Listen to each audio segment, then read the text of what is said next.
High dear learners, আশা করি তোমরা সকালে খুব ভালো আছো।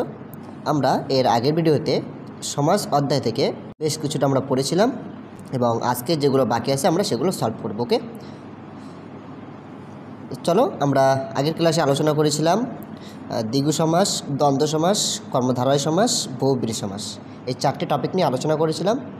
আর আজকে যে এক্সট্রা যে টপিকগুলো আছে, 5টা টপিক আছে আমাদের, 5টা বিষয় আজকে আমরা আলোচনা করব। ওকে, সো আজকে আমাদের প্রথম যে টপিকটা রয়েছে নিত্য সমাস, এটা আমরা দেখব। দেখো, নিত্য সমাস নির্ণয়ের ক্ষেত্রে আমরা দুটো জিনিস আমরা গুরুত্ব দিয়ে আমরা সেগুলো দেখব। একটা দেখব যে ব্যাস বাক্য যেটা হবে, সেই ব্যাস বাক্যে যদি বা সমাস বাক্যে যদি অন্তর বা মাত্র এই দুটি শব্দের উল্লেখ থাকে। ওকে, অন্তর মানে অন্য, মাত্র মানে কেবল, এই দুটি শব্দের যদি উল্লেখ থাকে তাহলে আমরা সেটা দেখেই বুঝতে পারবো যেটা নিত্য সমাসের উদাহরণ। এক্সাম্পল দেখে নাও, দেশান্তর। দেশান্তরকে যদি আমরা ব্যাস বাক্যে পরিণত করি তাহলে এটা হয়ে যাবে দেশান্তর অন্য দেশ। যেহেতু দেখতে পাচ্ছি আমরা দেশের পরে এখানে অন্তর শব্দটা লুকায়িত আছে। ওকে, সো অন্তর মানে অন্য, দেশান্তর এটাকে ভাঙলে আমরা পাচ্ছি অন্য দেশ। ওকে, সো এটা হচ্ছে আমাদের নিত্য সমাসের উদাহরণ। একইভাবে রূপান্তর, এটাকে আমরা বাংলায় পেয়ে যাই অন্য রূপ, অর্থাৎ অন্তর। অন্তর মানে অন্য, আমি আগে একবার বলেছি, আবারও রিপিট করছি। সো রূপান্তর আমরা এটাকে বাংলায় দেখতে পাচ্ছি অন্য রূপ। সো এটা হচ্ছে আমাদের নিত্য সমাসের এক্সাম্পল।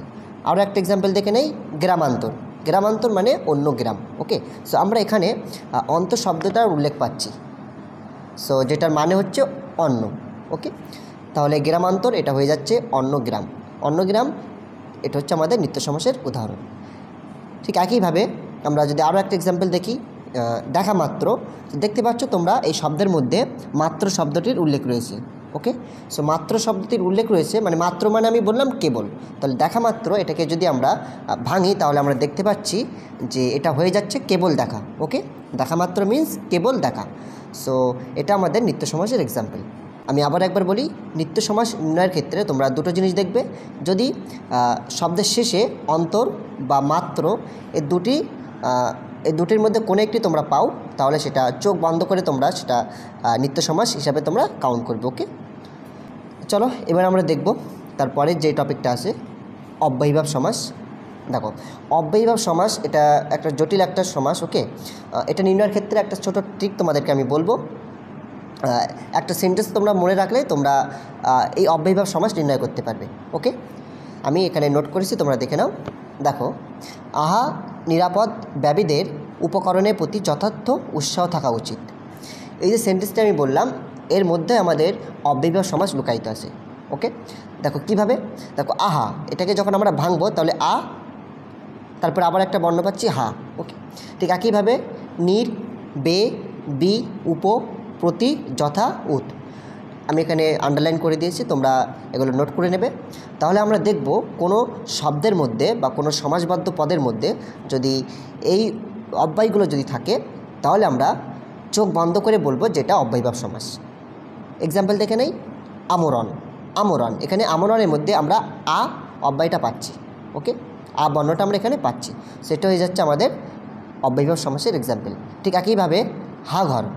হা, দেখো আমি যে সেন্টেন্সটি বললাম এর মধ্যে হা এই বর্ণটি উল্লেখ রয়েছে, সেটা হচ্ছে আমাদের অব্যয়ীভাব সমাসের এক্সাম্পল।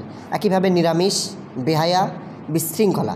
এই বিশৃঙ্খলা শব্দটা তোমাদের অনেক সময় পরীক্ষা আসে। তোমরা যারা টেট পরীক্ষার জন্য প্রিপারেশন নিচ্ছ তোমাদের জন্য খুবই ইম্পর্টেন্ট, এবং যারা মাধ্যমিক পরীক্ষা দেবে তোমাদের জন্য তো খুবই ইম্পর্টেন্ট। ওকে, সো বিশৃঙ্খলা এই শব্দটা তোমাদের এই সমাসবদ্ধ পদটা তোমাদের দিয়ে দেয়, দিয়ে বলে যে এটা কোন সমাসের উদাহরণ।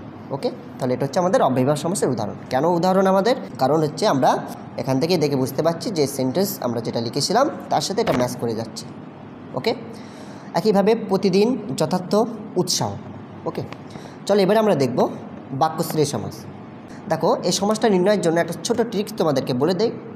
তোমরা দেখবে যদি কোনো সমাস অনেক বড় মনে হয়, অর্থাৎ বাক্যশ্রেয় সমাস যেটা হবে সেটা দেখতে অনেকটা বড় হবে। নাম্বার 2, এটা আচার বা অনুষ্ঠানের কথা উল্লেখ থাকবে। ওকে, এক্সাম্পল দেখে নেই। দেখো, বসে আঁকো প্রতিযোগিতা। এই সমাজটা দেখো অনেক বড় সমাজ, তাই না? বসে আঁকো প্রতিযোগিতা।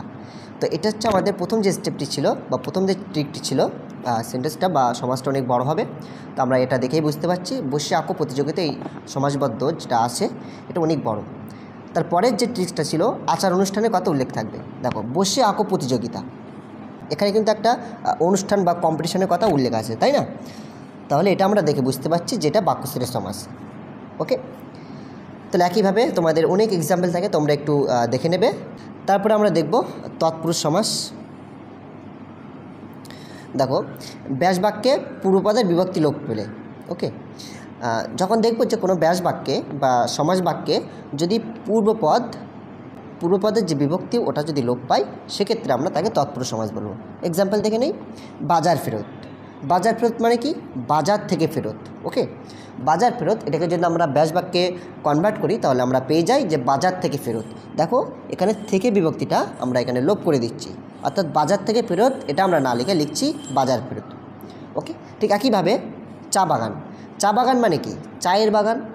দেখো, এখানে র বিভক্তি, র যেটা রয়েছে এটাকে আমরা লোপ করছি, লোপ করেই তো তারপরে আমরা লিখছি চা বাগান, তাই না? আসলে চায়ের বাগান ছিল, তাই না? সো এই চায়ের বাগান, এই যে এখানে যে বিভক্তিটা রয়েছে এই বিভক্তিটা লোপ করে আমরা সেটা লিখছি চা বাগান। সো চা বাগান হচ্ছে এটা আমাদের তৎপুরুষ সমাসের উদাহরণ। ঠিক একইভাবে রাজপুত্র। রাজপুত্র আমরা কাকে বলি? যিনি রাজার পুত্র তাকেই তো রাজপুত্র বলে থাকি। সো এখানে রাজার পুত্র, এখানে র বিভক্তিটা আমরা এখানে লোপ করছি। ওকে, সো এগুলো ছিল আমাদের তৎপুরুষ সমাসের উদাহরণ। এই তৎপুরুষ সমাসকে আমরা আরও কয়েকটি ভাগে ভাগ করতে পারি। তার মধ্যে আমরা মূলত দুটো ভাগে ভাগ করতে পারি। একটা হচ্ছে নঞ্চ তৎপুরুষ আর একটা ব্যথিয়া তৎপুরুষ, ওকে, বা অলোপ তৎপুরুষ।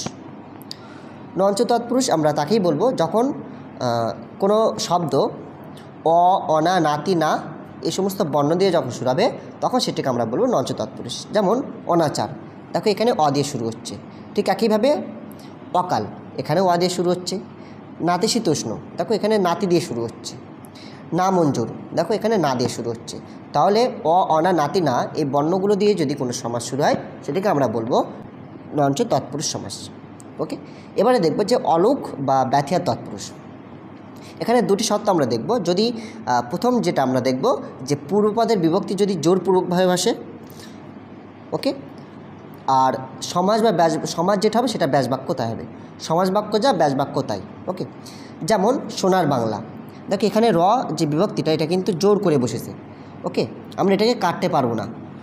সোনার বাংলা, সোনার বাংলায় এই যে সমাজটা আমরা পাচ্ছি এখানে কিন্তু র বিভক্তি এখানে রয়েছে, অর্থাৎ এটা জোরপূর্বকভাবে বসেছে। আমরা সোনা বাংলা বলতে পারবো না। সোনা বাংলা বললে তখন এটার সেন্সে আসবে না এবং তার কোনো অর্থই থাকবে না। ওকে, আমরা বলি সোনার বাংলা। পূর্বপদে যে বিভক্তিটা রয়েছে সেটা কিন্তু জোর করেই বসেছে।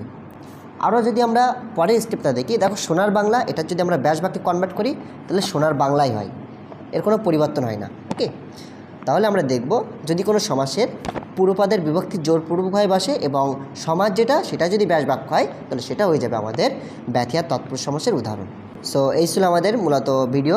আশা করি তোমরা ক্লাসটা বুঝতে পেরেছো। যদি তোমাদের কোথাও ডাউট থাকে তাহলে অবশ্যই কমেন্ট বক্সে লিখবে, আমি চেষ্টা করব তোমাদের ডাউট ক্লিয়ার করার। Thank you for watching this video. সকলে ভালো করে পড়াশুনো করো। ওকে, দেখাবে পরের ভিডিওতে।